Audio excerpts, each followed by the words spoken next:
Xbox One will make Metal Gear shine with its graphic power and unique features and smart grass. It's all about the games. Yeah.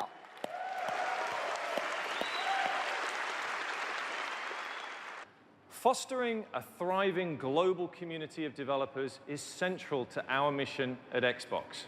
Nobody has been more committed to supporting independent game development than Xbox.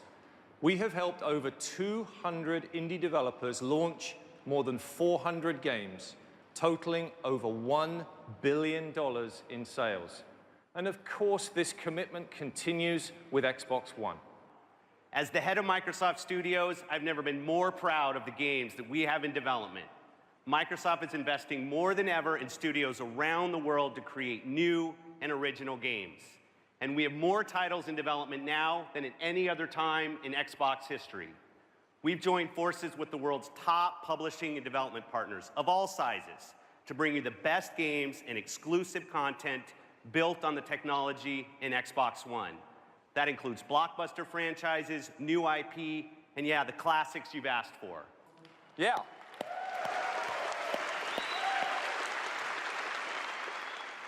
I'm Thomas, oh so fresh, and this is... Dustin the Grinch. Yeah, I'm just happy to be here. All right, great opening. It's a joyous day. First episode of FanFlames. Yeah, first episode of FanFlames.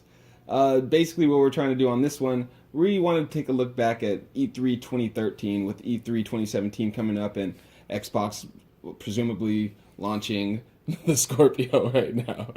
Okay, right now. We'll keep going. We're not going to be... Fucking, what is wrong with you? We got to do this again. I need some slap on here. No, you don't do it too hard. You just do it enough. Today, we're going to be talking about what you guys just saw, which was E3 2013, when they launched the Xbox One. They announced the launch of the Xbox One. And we wanted to take a look at that basically because Scorpio is going to be coming out, presumably this next E3. We're going to get a big announcement on it. So we wanted to take a look back and see how the Xbox One was launched and how maybe Scorpio can do better. Mm-hmm. The first thing that they bring out and tell us is it's all about the games. Yeah. Do you believe that?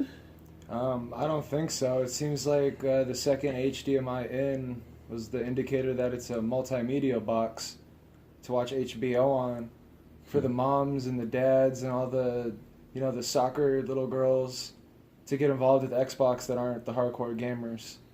And it seems like the Xbox One was to bring everybody except the gamers on the ship. Yeah, you could do all the other stuff right out the box. You could watch Netflix Day One right off the box. What if you want to play a game? Then you gotta wait 24 hours for the download to start, or at least to complete, I should say. And then you can't even play it because it can't run off the disc. It was an unplayable system on day one, and it's supposed to be all about the games. We had to unplug it from the internet, and you could have actually bypassed it. But then it's like, okay, then you gotta unplug your whole internet setup and make it so your Xbox. I mean, what the? That was just a whole disaster. Yeah, all about the games. And do the games even run better at all as opposed to having a PlayStation or anything like that? PS4? Nope. Not at all. Is the screen resolution going to be any better? Is it going to enhance your gameplay at all? Not at all. And another thing, exclusives. Yeah, they had a whole lot of exclusives. And from the very beginning, what was it? They had Rise Quantum Break, Sunset Overdrive, the Dead Rising, and a couple other ones that they mentioned. But what happened to all that? What happened Crimson Dragon? Crimson Dragon was supposed to be a big one. Black Tusk was supposed to be a new studio. Yeah, what's another one? But then we lost Epic Games. So Killer Instinct.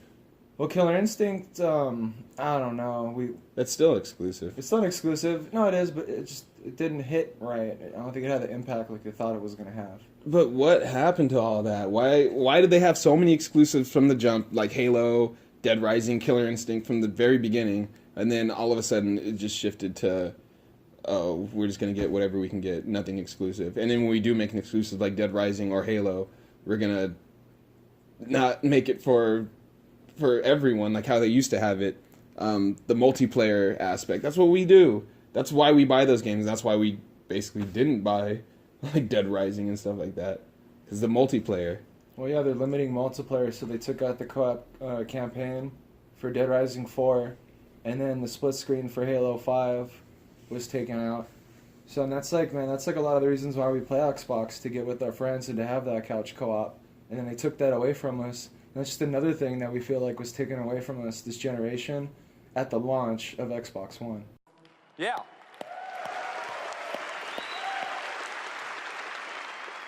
You know what? I'm going to spray some of this animal anxiety relief on me. Come on, man. For animals. Animal hormones all over you. Okay. Can we start over? No, just keep going. Just keep going. No, here, we'll start over. Ready? Mm-hmm. Welcome to... From the start. Damn it!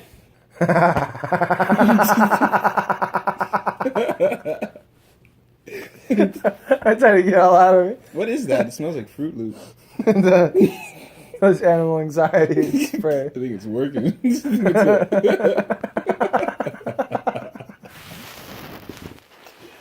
Oh, what's in this shit? What is that? It's like Fruit Okay, Loops. It I smells think good. we can get this. Another thing that was said was they're fostering a global community of developers. What's the exact quote?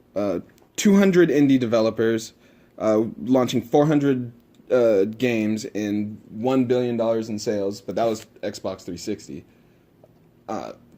Again, what happened with the Xbox One?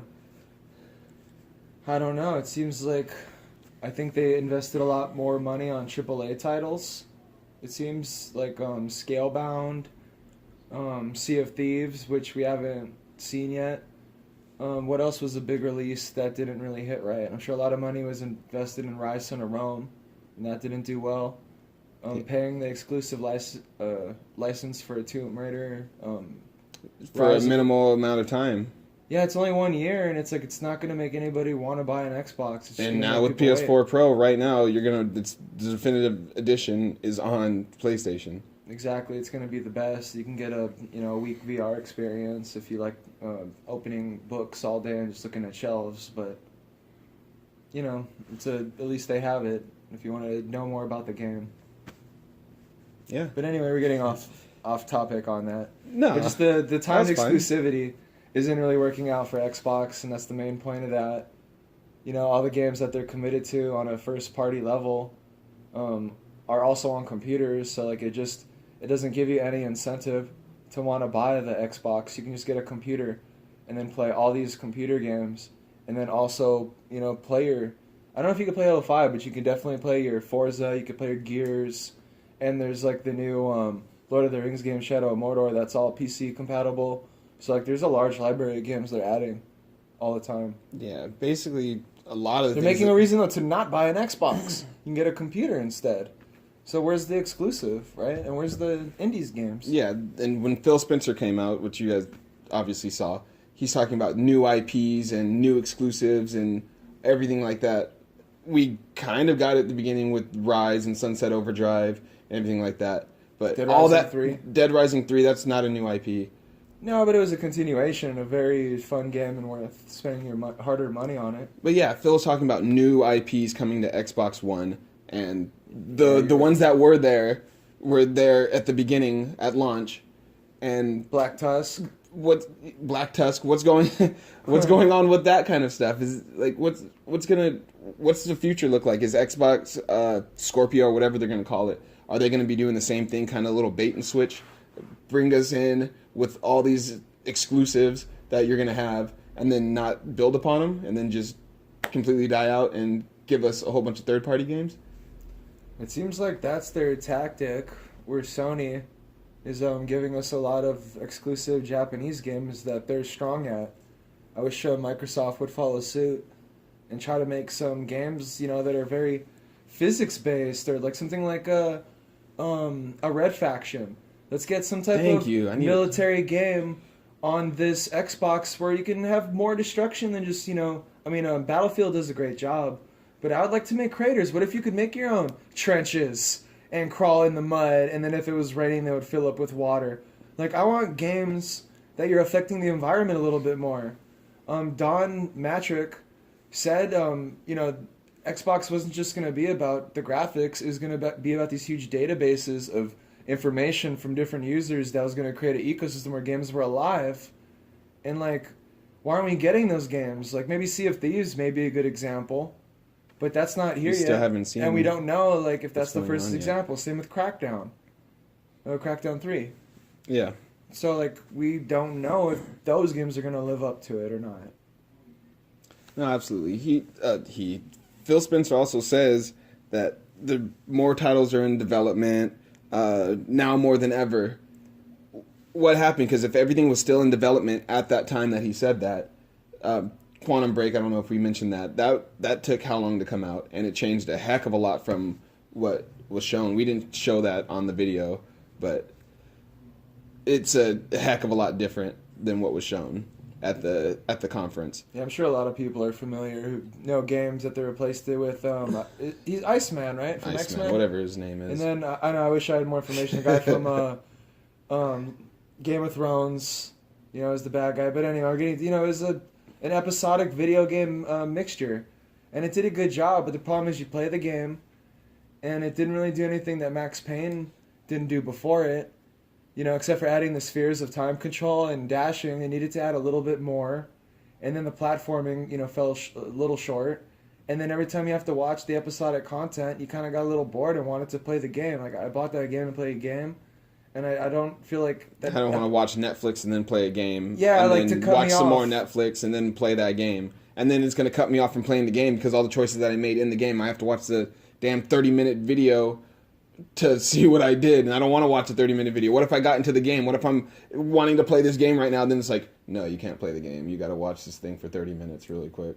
And if you want to skip it, you can, but then You're lost in the story. Yeah, it's... So, no, I don't want to do that. And back to what I was saying with the games in development, that's one game. Halo was another game that I guess was stuck. Let's talk about even Halo 5. Everybody was disappointed in that. We all wanted to see more Master Chief. I wouldn't say I was disappointed. I would say it's not what I was expecting, and it just wasn't. I guess disappointed would work. Look, we wanted a Master Chief-based story, and the trailer during the E3 press conference showed a Master Chief that was wandering through a desert, wearing just cloth, and he was blowing in the wind, and then the Guardian comes up out of the sand. Like, if you could have had the other three, or not even, the other three, 7 more, soldiers, like, of Master Chief, like, Spartans level, to take on that Guardian and actually create, at first, like, the build-up of Master Chief running from everybody. And I want to jump off, like, the Doctor in Halo is not an interesting storyline. 343 Industries needs to focus on Master Chief. That's what everybody cares about. This Doctor and her whole search and her whole history of trying to make these genetic a whole nother story super for a whole nother day. We can go on forever about what's wrong with Halo 5 or whatever. But it's just good. Thank you for keeping it. But Halo 5, and I really liked Gears of War 4. Let's talk about that, by the Coalition, which is made by Black Tusk. They did Gears right, though. They kept the split screen how we wanted it. I mean, we don't necessarily use split screen anymore, but it's nice to have the 2-player co-op campaign that's right then and there for you from the jump. You can play from very beginning to very end co-op. And that's what we did a lot of the time with Halo. We even go back to the Halo collection and stuff and still play that's amazing. And still play the multiplayer story mode or anything like that. We might not want to play online all the time. We want to play the story and get to know the story so we can appreciate the online more. And they took all that away from us. No, but the thing is with Gears of War, like, it did everything that you would expect. And it, kept, like, the frame rate good and the weather and all the effects. I love Gears. Amazing. No, but I wanted more destructibility. I wanted a little bit more, like, physics-based, maybe puzzles. They did a good job about that, though, because the other Gears of War had no kind of physics like that. I mean, a small step so you can blow things away in the weather and stuff, and that's a huge step, and I'm okay with that. They did a very good job with Gears. They moved the story along. They still The story was great, by the way. All the story characters was were great. very likable. I have a that's the opposite of Halo 5. They Like all the characters were so likable and non-tropey. they kept the Marcus there. They kept having comedy the whole way through. I was Yeah, invested just in the light. story. It was just a good game. But overall, do you think Xbox kept their word with Xbox One? And I have to sigh right there because it's like kind of. I think they did. I think Phil Spencer, like, you know, after all of his messages online and all of his boards and everything posts, you know, with the backwards compatibility, they finally gave me like a reason to go back and play a lot of these games. Like I just bought Red Dead Redemption, Game of the Year edition, and that is amazing on Xbox That's a One. huge deal, having the backwards compatibility. But why? Well, I guess you can't answer this question, but I don't understand why can't you do that from the start? When I buy a new system, I know there's not going to be a whole lot of games on it. I want to be able to buy a new system, play my old games on it if I don't have a game or if I beat whatever couple games that were out at launch. I want to not have that thing sit as a big brick or a paperweight for a while. I want to be able to play the games that we have. Of course, they fixed that now, but what's that, 3-4 years later? I know, and that's something where like honestly, the PlayStation 2 and the PlayStation 3 both launched with backwards compatibility. It's kind of a shame that PlayStation 4 like took that away. You know, and I just want to say this, I don't want to go to rant about PlayStation 4, but why can't when you pop in a PlayStation 3 inside your PlayStation 4, can't it go into PlayStation Now and stream the game? And give you PlayStation 3 access? game. PlayStation 3 game, yeah. Why can't PlayStation Now load up and give you streaming access to that game? I feel like that would be a step in the right direction for Sony and let people use their streaming technology.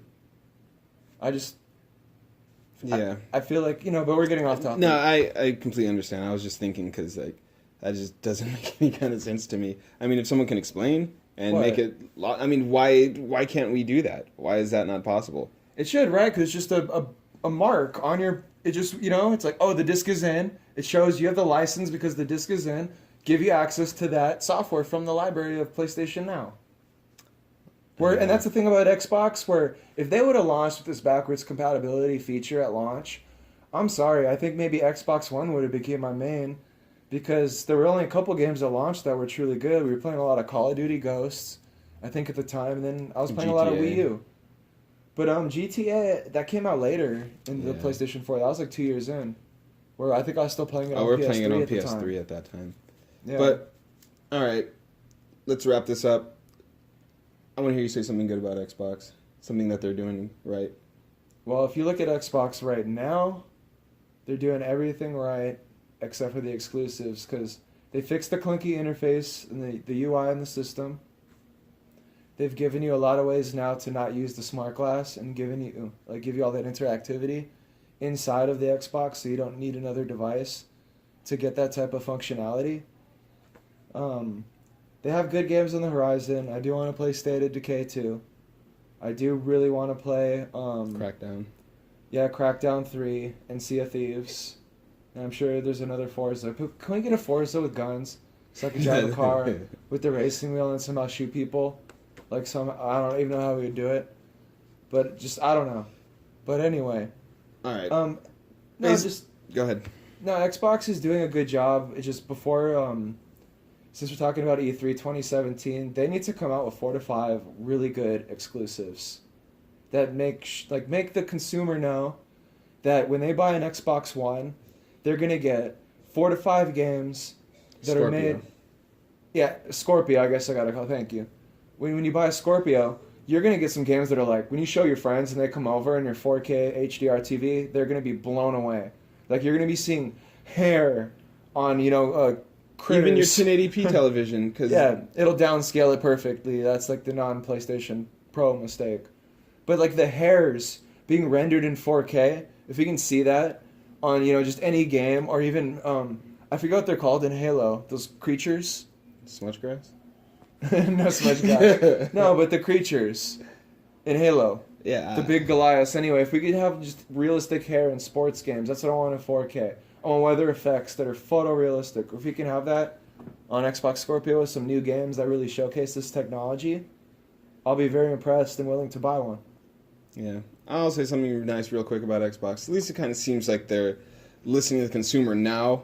It took them, 3 years to actually get it down? Because that we don't like that little windowed mode to go and search through our games and apps and everything. We just want it to be like a dashboard, just like how 360 was. So now they're finally changing that, and it's back to the way it was. Yeah, Blades.